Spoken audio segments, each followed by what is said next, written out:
Imagine ruling a country. That's a lot of power, but you can't just take it all to yourself.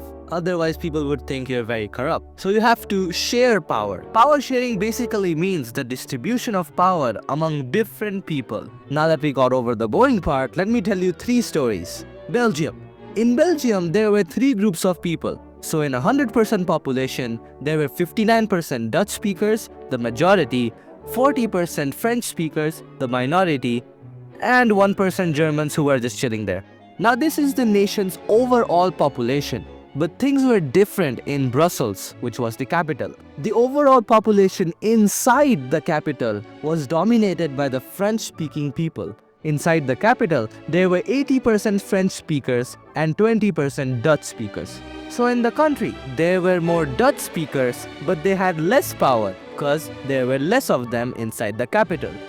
On the other hand, in the country, there were less French people, but they got more power because there were more of them in the capital. Now this was an ethnic and linguistic problem which made people mad. So they decided to share power. Power was divided among both of them. So going forward, if any major decisions were gonna happen, they will take place democratically and make sure both sides get equal advantages. Sri Lanka. In Sri Lanka, there were 74% Sinhala-speaking people and 18% Tamil-speaking people. The Sinhala-speaking people took advantage of their majority and wanted to dominate the Tamils. The Tamils did not like this, so they started fighting. Here, they did not share power among themselves, which led to fights and eventually a civil war. We can see the idea of majoritarianism in Sri Lanka. I know, it's a very long word, but stick with me. It's basically a belief that the majority community should be able to rule a country in whichever way it wants, by disregarding the minority. Germany. In Germany, there was a time where 2 parties equally won. Now the question is, who will rule the country? So both rule it together, 50-50. This forms a coalition government where both of the parties have to take decision thinking about the other person too.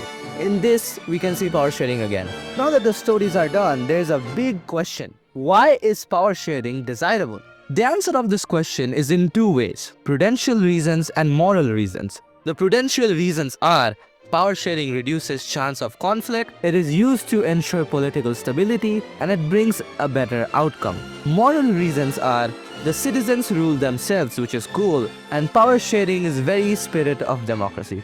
Lastly are the 4 forms of government. Power sharing among different organs of the government, basically legislative, executive, and judiciaries. It's also known as the horizontal distribution of power. Power sharing among different levels of government, basically Supreme Court, High Court, and State Court. It's also known as the vertical distribution of power. Power sharing among different social groups, basically like different religion groups or language groups, they share power. Power sharing among different political parties/groups. Basically, power is shared among small groups or political parties. And that's power sharing for you.